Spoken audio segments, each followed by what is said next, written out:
con un pedacito de celofán. Mirá qué linda historia, me encantó, un dato random. Sí, me señorita, encantó. sí, señorita. Bueno, Vitu, tenemos a nuestro tercer invitado. El tercer invitado, y ahora vamos a hablar acerca de algo serio, algo como siempre. Preocupante. No, sí, es preocupante y es también para encender una alerta, porque queremos ver las diferencias, las causas, los datos de los famosos accidentes cerebrovasculares. Y lo tenemos al doctor Sergio Guizzo, que es neurólogo, y ya lo estamos sumando a la pantalla de nuestro interactivo. Lo ponemos ahí, doctor. Un gusto y gracias, en serio, por tomarse un tiempito para hablar y aclarar Buen día. con nosotros. ¿Cómo le va? Buen día. Virginia y Alejandro. Bien, ¿me escuchás bien? Porque estoy... Perfecto. Nosotros lo escuchamos perfecto, doctor. Bien. ¿Y Bert también? Bien. Bueno, ¿cómo doctor, están? muy bien. Bien. Con ganas de conocer las diferencias con otros males, con otras alertas que tenemos que tener, los datos que están relacionados con los accidentes cerebrovasculares. Doctor. Claro, Dale, en ¿me primer pueden lugar... subir un poquito a ustedes? Porque yo los escucho muy bajito, ¿puede ser? Sí, ahora vamos a tratar de... Usted si sube el volumen también quizás nos escucha mejor. Lo tengo al todo. Lo tiene alto. Bien, bueno, bien, le vamos a hablar más fuerte, no se preocupe. Pero doctor Sergio, Dale. ¿usted nos puede decir, nos puede explicar a grandes rasgos, porque muchas veces lo olvidamos y es bueno tenerlo en cuenta, qué es un accidente cerebrovascular? Buenísimo. Bueno, accidente cerebrovascular tiene, viste, por ahí... en la jerga diaria y urbana tenemos como varias formas de decirlo. Por ahí vas a escuchar ataque cerebral, stroke, en la palabra en inglés, ¿cierto? Accidente cerebrovascular, que ahora ya se ha hecho más famosa y más común. Y desde ahí, lo importante que si bien dentro de las causas de la muerte está, según los países, segunda o tercera, lo importante es que la primera causa de discapacidad mundial, ¿sí? Entonces, vos sabés que estás ante un evento que siempre lo dividimos rápidamente en dos ramas, que es isquémico o hemorrágico. O se tapa la arteria o se rompe la arteria. ¿Sí? Isquémico es cuando se tapa, ya sea porque tenía una obstrucción, una placa de colesterol, una embolia, que es un coagulito que viaja por la sangre e impacta en alguna arteria y lo cierra, y hemorrágico cuando se rompe una arteria. ¿Sí? Del hemorrágico, las dos causas más frecuentes, la más frecuente es la hipertensión arterial, el hemorrágico, el que uno por ahí dice el derrame cerebral, ¿cierto? Que dice, mi mamá tuvo un derrame cerebral, ese es el hemorrágico. Perfecto. Y puede ser, como te decía, la hipertensión arterial, y también puede ser la rotura de una malformación muy conocida que se llama aneurisma, que pasa a ser más conocida cuando algún famoso se muere por rotura de un aneurisma o nos enteramos que se rompe un aneurisma en la cabeza. Entonces, eso sería básicamente nuestro accidente cerebrovascular. Isquémico se tapa, hemorrágico se rompe. Bien. Doctor, entonces, por lo que usted está contando, un accidente cerebrovascular no es algo que, de pronto le pasó a una persona. O sea, es un proceso de abuso, de mal uso, de cosas que no deberíamos hacer. Claro. Sí, porque supuestamente un accidente uno puede prevenirlo, ¿cierto? Si bien es un hecho que puede ser fortuito, que tienen muchas casualidades a veces para darse juntas, ¿cierto? Y que ocurre, pero uno podría deber prevenirlo, y ahí está. Siempre decimos el ACV es brusco en el sentido sintomáticamente. Entonces, ¿por qué lo recuerdo esto? Porque no es una cefalea, por ejemplo, un derrame cerebral, una hemorragia cerebral. No es una cefalea que yo tengo todos los días, que llego cansado, me duele la cabeza, o aquel migrañoso jaquecoso tiene un dolor de cabeza y ya sabe. Es una cefalea de instalación abrupta, brusca, tan doloroso que a veces puede perder la conciencia la persona, e incluso si ese dolor de cabeza tan abrupto y brusco, de intensidad, de muchísima intensidad, viene acompañada de un síntoma neurológico, como por ejemplo un déficit motor.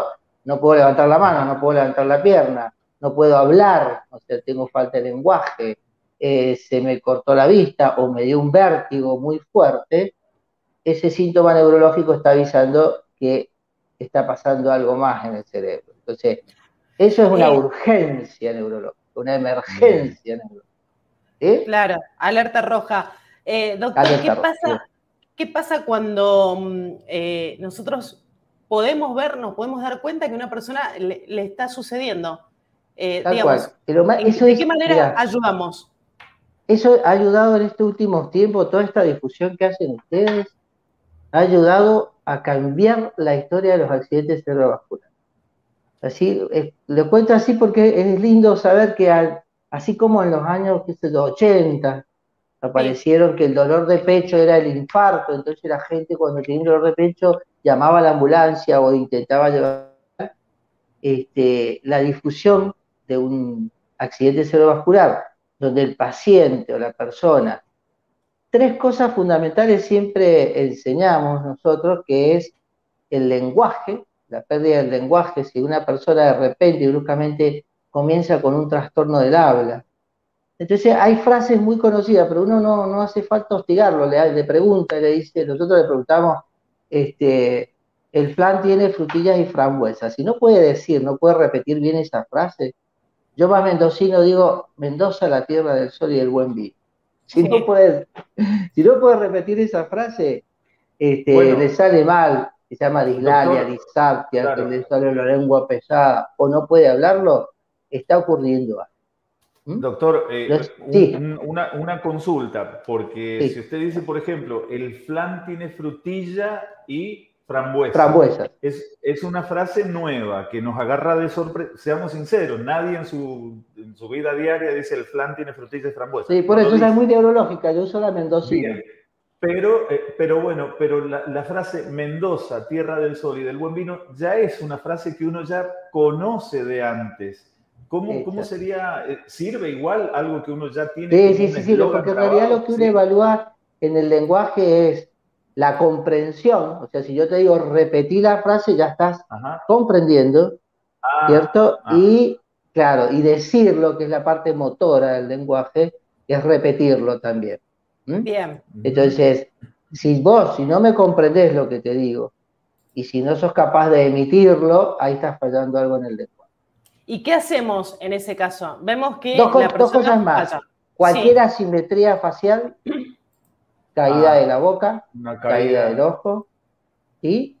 Y lo otro es levantar las manos, las ponemos simétricas, voy a tratar de mostrar así simétricas, con las palmas hacia el techo, las dos puntitas, y eso nos indica que si se cae una mano, o si tengo una sonrisa, yo digo reíte, y tengo una sonrisa con caída de la boca, puedo estar ante un accidente cerebrovascular. Por lo tanto, ahí está lo importante de la difusión que hacen ustedes.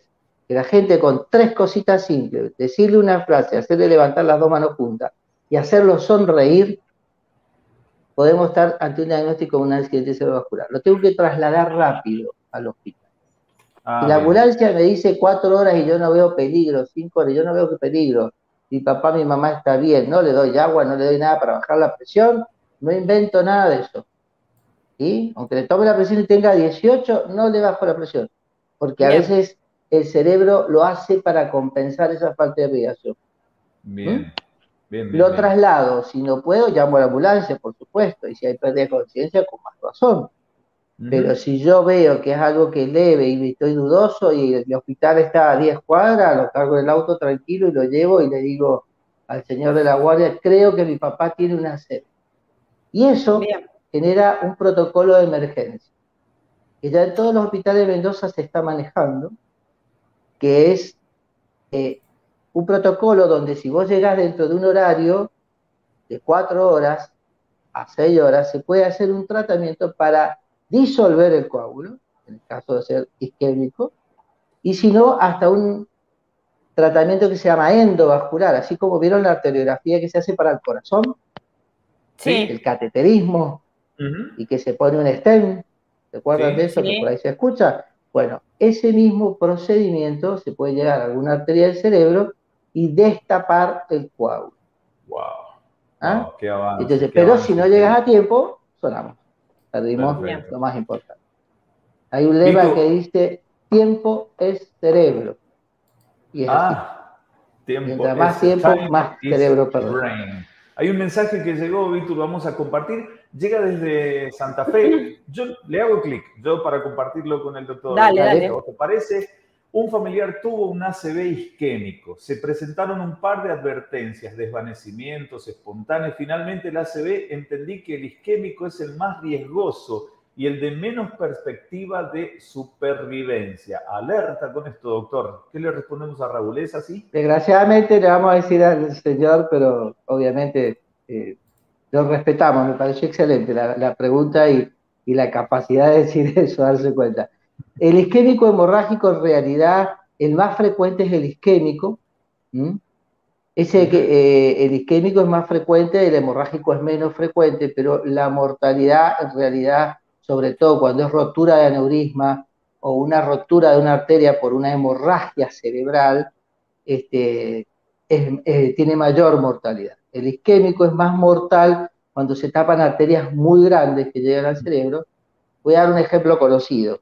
El de Cerati, que se tapó una arteria grande, que es la carótida, antes de llegar al cerebro. Entonces dejó una gran discapacidad y lo llevó a una muerte. ¿Sí? Pero tienen que ser generalmente arterias muy grandes en el isquémico para hacer un accidente cerebrovascular muy serio. Por suerte hay doctor, algunos que podemos llegar a tiempo y sacar todo eso. Doctor, perdón, dale vos. Cuando usted habla de llegar a tiempo, pues esto es muy importante, empezamos a notar estas falencias, todas las que usted nos habla, falencia motora, quizás caída de alguna parte de la cara. Sí. ¿Cuánto tiempo tenemos? Esto porque también es muy importante decir las cosas y repetirlas. ¿Cuánto tiempo tenemos para llegar al hospital? ¿Cuánto tiempo? Bien, yo tengo que llegar en menos de 4 horas y usted llega al hospital y tiene que decir, creo que mi papá tiene una CB. Y por ahí hay que ser insistente, sin ser más educado, yo creo que a veces hay que ser insistente. Que alguien lo vea, por ahí ahora ya hay enfermeros entrenados haciendo un triage y viendo esto, digamos, pero si yo me siento a esperar una guardia y me dicen, tiene 20 pacientes adelante, y yo no digo esto, y por ahí pasa y perdemos tiempo, como te digo, y tiempo es cerebro, repito. Mientras más cerca del evento, si esto lo tenemos a la hora, por ejemplo, y hacemos el tratamiento, mucho más efectivo es. Mientras más tiempo pasa, pierdo efectividad. Lo ideal es llegar antes de las 4 horas, como máximo. Bien. Y hay una ventana, se llama ventana extendida, que son 6 horas, y hay ciertos ACV que se pueden tratar dentro de las 6 horas. Bien, doctor, lo último que yo le pregunto, evidentemente el accidente cerebrovascular lo puedo comparar con un plato de comida que hay que tardar mucho en hacerlo, pero lo comemos en 10 minutos. Más o menos sería así. Bueno, una buena comparación. Mucho tiempo, claro, lleva mucho tiempo para que ocurra el accidente. ¿Qué no hacemos en todo ese tiempo para evitar el accidente? ¿Caminamos más? Bien. ¿Fumamos menos? ¿Le aflojamos al azúcar? ¿Qué hacemos? Tal cual, bueno, sí, siguen siendo las reglas de la vida sana que todos las repetimos, todas las conocemos y por ahí las olvidamos, pero se está viendo mucho accidentes cerebrovasculares en personas jóvenes, sobre todo menores de 50 años, ¿cierto? Y también es que hay un cambio de vida importante en lo cual, primero, mucha gente que no se conoce hipertensa, ¿no? O sea que yo te diría, saber si uno es hipertenso o no. Mínimo, después de los 40 años hay que hacerse un chequeo y evaluar si uno tiene niveles de colesterol normales, niveles de azúcar normales, la presión normal. Por supuesto, disminuir el consumo de sal, hacer ejercicios en forma habitual, por lo menos 3 veces a la semana, ser moderado en el consumo de alcohol. No está demostrado no tomar nada, pero ser moderado.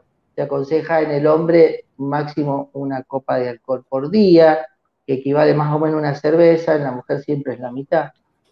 El sedentarismo, por supuesto, el estrés, como factores de riesgo de este accidente cerebrovascular. Por supuesto, el tabaco y cualquier consumo de drogas y sobre todo estos consumos problemáticos, ¿no? Perfecto, claro, perfecto. Bien. Bueno, por mi parte no hay más preguntas, ha sido clarísimo, doctor. Lo escuchamos muy bien, por suerte, y le agradecemos muchísimo por este tiempo para Bueno, nosotros. Virginia y Alejandro, muchísimas gracias a ustedes por la entrevista y ojalá que esta A usted. siempre la difusión, mirá, y hay que repetirla, aunque no sea yo siempre digo, pero esto entra dentro y ha cambiado la historia del accidente cerebrovascular. En estos últimos años que ustedes han hecho una difusión fantástica, cambió, la gente solita viene a la guardia y la verdad que hay casos que ayer tuvimos un caso de una persona que entró con un déficit que hubiera quedado discapacitado y se va con un déficit mínimo. Ver eso ahora, en estos tiempos, no es milagroso, por supuesto, pero uno lo ve a ese nivel. Aquel que asistió cuando el accidente cerebrovascular no se hacía nada, como yo, y se lo dejaba ahí, que se discapacitara, ver esto es algo fantástico. Así que sigamos trabajando en esto. Gracias, Claro que sí. doctor. Ha sido muy amable el tiempo que se tomó con nosotros ahora en verano. Tratemos de que tenga el menor trabajo posible. Es feo lo que le estoy Bueno. diciendo, pero estaría bueno que no trabajen más los neurólogos ni los encargados de nuestra salud cerebral. En la promoción sería la promoción y la prevención, sería así. Bueno, que A así eso sea. iríamos, doctor. Doctor Sergio Huizo, neurólogo, matrícula 6431. Muchísimas gracias por estar acá en el Interactivo. Un gusto con ustedes. Que tengan buenos días. Adiós, doctor. Bueno, Vitu, a mí me aclaró bastante. A mí también, clarísimo. Me preocupó bastante porque gran parte de lo que recomienda el doctor no lo estoy haciendo, como es más ejercicio, menos sedentarismo, menos estrés. ¿Cómo manejamos eso? Yo no quiero llegar a un accidente cerebrovascular. No vamos a llegar. Hay que empezar a tomar esas decisiones, empezar a